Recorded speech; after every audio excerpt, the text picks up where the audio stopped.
Hello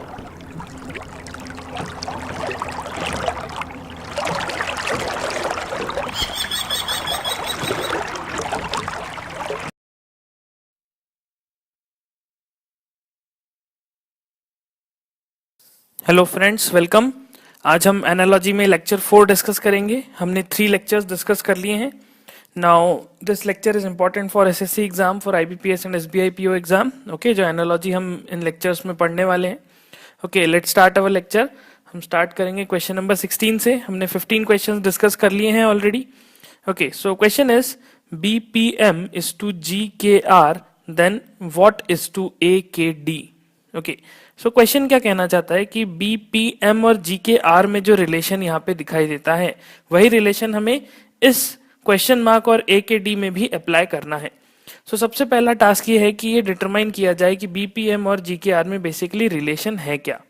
so I need to write the alphabetical series. Okay, सबसे पहले मेरा task ये होगा कि मुझे अल्फाबेटिकल सीरीज को लिखना पड़ेगा। ओके, FGHIJKLM, और M के बाद हम यहाँ पे रिवर्स ऑर्डर यूज करेंगे। M, then NOPQRSTUVWXY and Z। Okay, so B और P में कैसा रिलेशन है? B यहाँ पर है। ओके, B यहाँ पर है और +1 +2 +3 +4 एंड +5, तो G यहाँ पे +5 पे है। ओके, +5 पे। देन P और K में कैसा रिलेशन है? हम देख सकते हैं P यहाँ पर है -1 -2 -3 -4 एंड -5, तो P से K इट्स -5। देन M और R में क्या रिलेशन है? M कहाँ है? ये रहा, और R is this one. So M से +1 +2 +3 +4 एंड +5, तो M से R आता है +5। तो हम क्या देख रहे हैं कि जो सेकेंड टर्म लिखा हुआ है, इसके सभी लेटर्स कैसे हैं? पिछले टर्म के, फर्स्ट टर्म के लेटर्स में ऑल्टरनेटिवली +5 और -5 करके आते हैं। तो यहाँ पर जो 3 टर्म्स आएंगे, ओके, जो यहाँ पे 3 टर्म्स आएंगे इस टू A के D में, तो हम देखेंगे कि फर्स्ट टर्म में +5 किया है तब A आ रहा है, सेकेंड टर्म में -5 करेंगे तब K आएगा। ओके, और थर्ड टर्म में +5 करेंगे तो D आ रहा है। तो इसका मतलब अगर इस टर्म को मुझे डिटरमाइन करना है तो हम क्या करेंगे, यहाँ इस टर्म से +5 करके अगर A आता है तो रिवर्स जाने के लिए -5 कर देते हैं। तो A यहाँ पर है, A से -5 किया तो -1 -2 -3 -4 एंड -5, तो इसका मतलब यहाँ पे V आना चाहिए। तो आप देखेंगे यहाँ पे V अगर हम लिखते हैं तो V में +5 करेंगे 1 2 3 4 एंड 5, तो हम A तक पहुंच जाएंगे। तो ये हमारा जो अप्रोच है ये बिल्कुल सही है। ओके, देन सेकेंड टर्म में -5 करा होगा तो K आया है, इसका मतलब K से अगर मुझे सेकेंड लेटर पे आना है तो मुझे +5 करना होगा। तो K कहाँ पर है? This is K। तो K में +5 करा तो 1 2 3 4 एंड 5, तो यहाँ पर आना चाहिए P। Okay, so third term इसी तरह से हम डिटरमाइन कर सकते हैं, बट आई कैन सी कि ऑप्शन में सिर्फ एक ही ऐसा ऑप्शन है जिसमें V और P अवेलेबल है, तो इसीलिए option C is our correct answer. Okay, okay, let's move to the 17th question. Now, AIE is to something, then GMA is to NZB.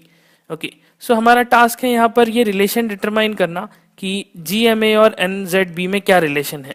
अगर हम इस रिलेशन को डिटरमाइन कर सकते हैं तो हम बड़ी आसानी से इस टर्म को भी पता लगा सकते हैं।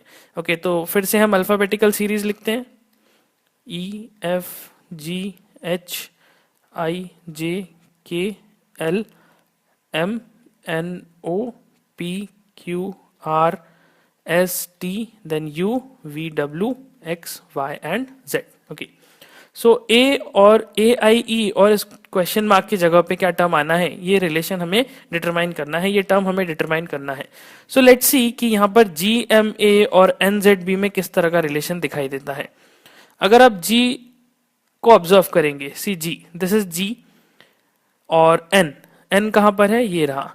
तो +1 +2 +3 +4 +5 +6 एंड +7, मतलब N से G से अगर मुझे N तक जाना है so it is +7।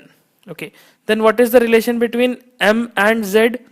I can see +1 +2 +3 +4 +5 +6 +7 +8 +9 +10 +11 +12 and +13। ओ, तो यहाँ पर +13 का रिलेशन है, मतलब ये तो बहुत बड़ा रिलेशन हो गया। ओके, और A से B देखेंगे तो ओनली +1, तो यहाँ पर सिर्फ +1 हो रहा है। इसका मतलब हमारे अप्रोच में कुछ गड़बड़ है, क्योंकि यहाँ पर आप देख सकते हैं बहुत रैंडमली एडिशन हो रहा है, टर्म्स बहुत रैंडम है जो ऐड हो रहे हैं। तो फिर दूसरा अप्रोच लगाते हैं। दूसरा अप्रोच कैसा? सी, जी कौन से नंबर का लेटर है? I can see G is the letter of, this is first, second, third, fourth, fifth, sixth and seventh. G seventh number का लेटर है और एन जो है nth 14th नंबर का लेटर है। तो आप देख सकते हैं जी 7 है और एन 14 है, तो इसका मतलब यहाँ पर जी का जो लेटर का नंबर है उसे हमने जस्ट डबल कर दिया। ओके, तो जी से एन कैसे आया? 7 का 14 डबल हो गया। एम कौन सा है? M is the 13th letter. Okay, और Z क्या है? Z is the 26th letter. तो can you see the relation की 13 से ये डायरेक्टली 26 हो गया, मतलब डबल कर दिया। मतलब जो भी लेटर की पोजीशन है उसकी पोजीशन को डबल कर दिया जाए। तो A की पोजीशन 1 है, इसे हमने डबल किया तो हमारे पास B आ गया। ओके, तो सिंपल हम क्या कर रहे हैं इस क्वेश्चन में? सीधा सीधा पोजीशन को डबल करते जा रहे हैं। तो पोजीशन डबल कर दिया। इसी तरह से A का पोजीशन डबल करेंगे तो फर्स्ट लेटर आएगा B, और आप देख सकते हैं सिर्फ एक ही ऑप्शन ऐसा है जिसमें B लेटर है। I को डबल करेंगे, I कौन सा लेटर है? दिस इज 9th लेटर, तो 9 को डबल करेंगे 18th लेटर, तो दिस 15, 16, 17 एंड 18, तो ये 18th लेटर आ जाएगा। सेकंड लेटर क्या आएगा? R, तो B R, then third letter you can check similarly. Okay okay, let's move to the next question, question number 18. So question number 18 says newspaper is to press then cloth is to what? मतलब जो relation newspaper और press में है वही relation अगर हम यहाँ पर अप्लाई करें तो क्लोथ इज टू क्या होना चाहिए? तो सबसे पहले ये डिटरमाइन करना होगा न्यूज़पेपर और प्रेस में रिलेशन क्या है। आप देख सकते हैं newspaper is something which is prepared which is published in press. Okay, newspaper क्या चीज है? जो कि प्रेस में पब्लिश होता है। So newspaper is published in press. Okay, so इसी तरह से क्लोथ के लिए क्या होगा? न्यूज़पेपर पब्लिश होता है, क्लोथ क्या होता है? मैन्युफैक्चर होता है। Okay, cloth is manufactured. Okay, so cloth कहाँ पे मैन्युफैक्चर होता है? क्या टेलर के पास? नो। टेक्सटाइल में? No. Textile is the like industry, तो इंडस्ट्री का नेम है।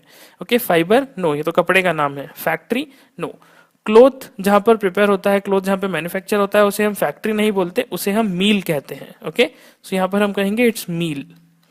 तो क्लोथ मैन्युफैक्चर होगा मील में। Okay, so correct answer for this question is option ई।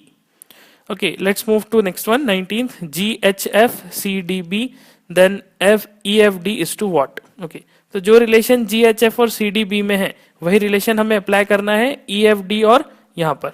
तो यहाँ पे डिटरमाइन करना है कि ये टर्म क्या आएगा। अगेन हमें अल्फाबेटिकल ऑर्डर का यूज करना होगा, ABCDEF, this is F, then GHIJKLM NOP, then QRSTUVW X Y and Z। Okay, so G यहाँ पर है और C यहाँ पर है। Let's see the relation between G and C. This is G and this is C. So G से मैंने -1, -2, -3 and -4 करा तो मैं C पे चला गया। ओके, H और D में क्या रिलेशन है? यहाँ पे H है, -1, -2, -3 एंड -4, तो H और D में भी कैसा रिलेशन है? -4 करके आया। ओके, देन F और B में कैसे रिलेशन है? F यहाँ पे है -1, -2, -3 एंड -4, तो इसका मतलब यहाँ पे भी -4 किया। तो बेसिकली रिलेशन कैसा है? जो लेटर्स इस टर्म में है सभी को हमने 4 स्टेप पीछे कर दिया। Okay, 4 steps backward, 4 steps backward. तो 4 स्टेप बैकवर्ड करा, इसका मतलब यहाँ पर जो लेटर्स हैं इन्हें भी 4 स्टेप बैकवर्ड कर देंगे। सो E, F और D में अगर मैंने E को -4 स्टेप्स किया तो -1, -2, -3 एंड -4, तो यहाँ पे A आएगा। F को मैंने -4 किया तो यहाँ पे B आएगा, और D को मैंने -4 किया तो यहाँ पे Z आएगा। So the 3 term should B A, B and Z. Sorry, 3 letters of the second term should be A, B and Z, that is option A. Okay, let's move to 20th question. A, K, G and G, Q, O, then E, M, D is to what? So again let us write the alphabetical series, C, D, E, F, G, H, I, J, K, L, M, N, O, P, Q, then R, S, T, U, V, W, X, Y and Z. So see A and G. So A से G कैसे आया? +1, +2, +3, +4, +5 and +6. तो हम देखेंगे यहाँ पे कि g is basically a से g कैसे आया +7 करके। ओके, देन k से q कैसा जा रहा है, k यहाँ पे है और q यहाँ पे है, तो +1 +2 +3 +4 +5 एंड +6। तो यहाँ पर 6 ऐड किया। एंड j से o, j is this one, so +1 +2 +3 +4 and +5। तो j से o जाने के लिए हमने +5 किया। इसका मतलब हमने पहले +7 +6 एंड देन +5 ऐसे सीक्वेंस में डिक्रीज किया। सो ई में हम सबसे पहले +7 करेंगे, तो 1 2 3 4 5 6 एंड 7। तो सबसे पहला टर्म आएगा ई में +7 करने के बाद, ई में +7 किया अगर आपने तो यहाँ पे आएगा एल। तो हम देख सकते हैं सिर्फ एक ही ऑप्शन ऐसा है जिसमें ये एल ऑब्जर्व हो रहा है। फिर भी हम बाकी के लेटर्स को भी चेक करते हैं। एम में अगर हम +6 करेंगे तो M is this term, so 1 2 3 4 5 and 6, so second term should be S. और इसी तरह से डी में हम करेंगे +5। यहाँ पे हमने +6 करा, यहाँ पर हम +5 करेंगे, तो अल्टीमेटली एल और एस से जो भी टर्म आना है वो स्टार्ट होगा। तो हम देख सकते हैं ऑप्शन सी में ही ऐसा है, इसलिए option C is the correct answer. Okay, so this completes our lecture. आगे के लेक्चर में हम और अच्छे क्वेश्चंस डिस्कस करेंगे। Thank you.